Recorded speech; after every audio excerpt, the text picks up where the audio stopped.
So last week the Labour Party ran its manifesto up the election flagpole. It did seem to be delayed by a day or two, and I think that was perhaps wisely to allow the Green Party to have a free roam at pretty much setting out the maddest tax policies that they could, with the strategy that anything that followed afterwards would seem pretty sensible in comparison. So what did the Brains Trust of Starmer and Rayner come up with? Well, let's have a look, shall we?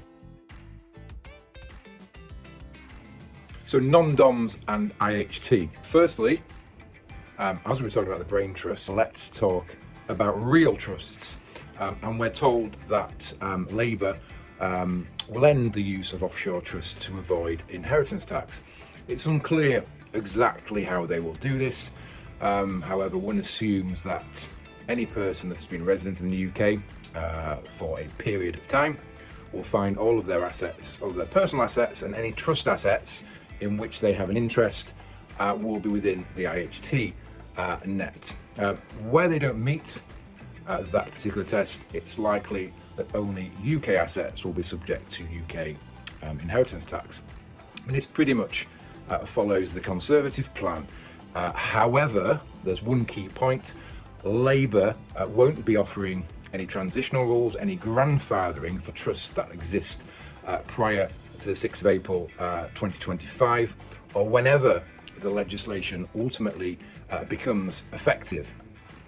We're told in the manifesto that removing the non-dom discount loophole in 2025-26 will raise £600 million.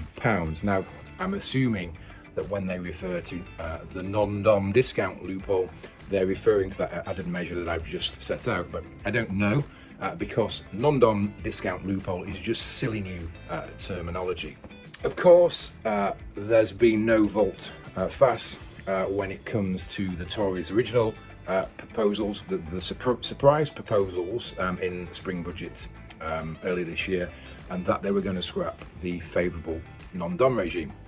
To be fair, the Tories had pretty much stolen that idea from Labour in the first place, so there's not really a huge surprise there, is there?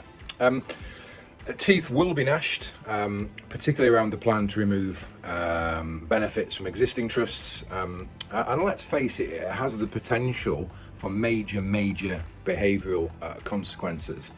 For example, if you've got international families in the UK, conceivably anything they added to their wealth, so income and gains, bringing that within the scope of income and capital gains tax, they may have taken a very practical and pragmatic attitude to that. Well, actually, we're loaded. We've got lots of essentially generational wealth here, so we can stomach our personal balance sheets effectively increasing each year. But then when you bring in that historic capital and they face a 40% inheritance tax charge on what they've accumulated, that may well result in people revisiting their plans, and also many of those non-doms thinking, well, actually, can we recalibrate our lives such that we can do what we need to do in the UK as non-UK residents?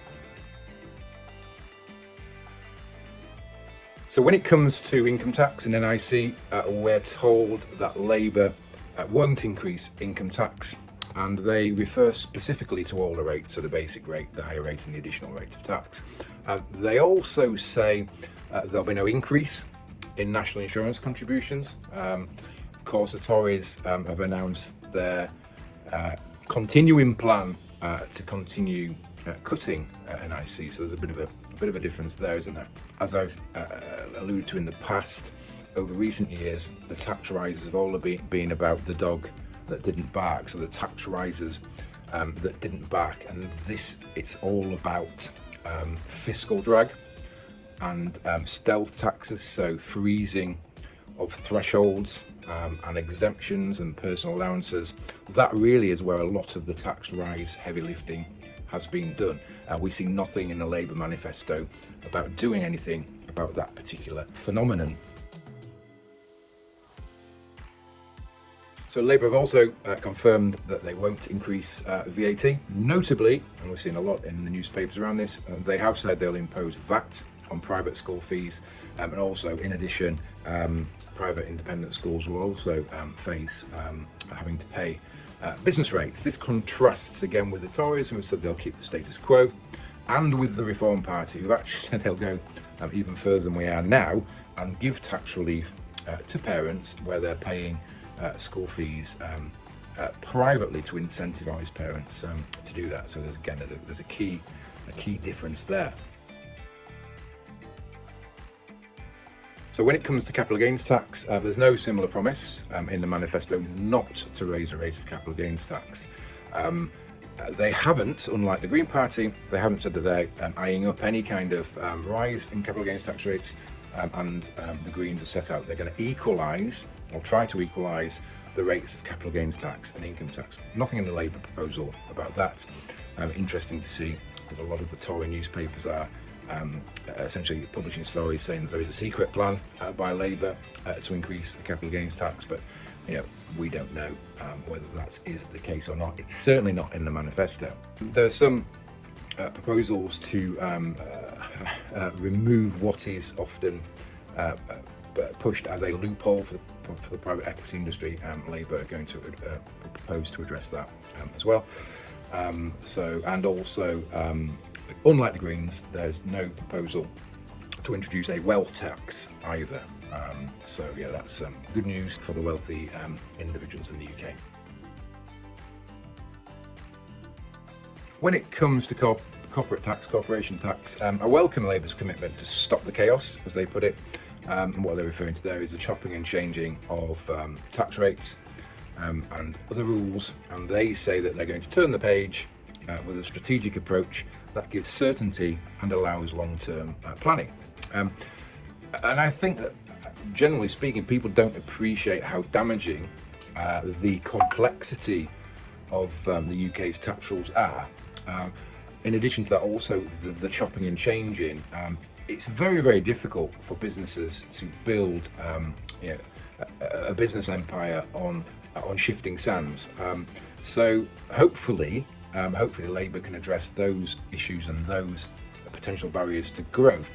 However, I'll believe this new approach when I see it. They say that they're going to cap corporation tax at 25%. This is expressed slightly differently to them confirming that there'll be no increases for income tax and NIC. Whether that is just merely semantics or there is something underlying that cap, I don't know. So tax avoidance and other monkey business, well, like many of the other parties, Labour will be paying a visit to the magic money tree. And that magic money tree is more formally known as cracking down on tax avoidance. We're told that they're going to modernise HMRC and change the law to tackle tax avoidance. Meaningless word salad, really, I'm afraid. There simply isn't a readily available pot to be hoovered up from cracking down on tax avoidance. It just simply isn't there. HMRC's tax gap doesn't support that at all. So in conclusion, I think this is probably the tax manifesto you would expect. Labour has been setting out its stall for several weeks now, and there are no real surprises in this manifesto from a tax point of view.